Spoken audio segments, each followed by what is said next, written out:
Mediterrània, bueno, la coordinadora d'Entitats de Cultura Popular de Sant Cugat. Com es presenta aquesta festa major?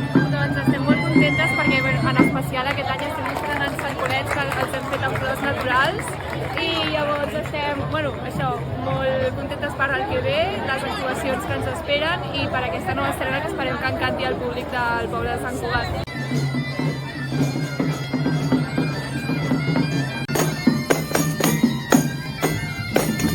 Ple d'activitats i d'emocions i amb ganes de festa. Molt bé, doncs bona festa major. Bona festa major.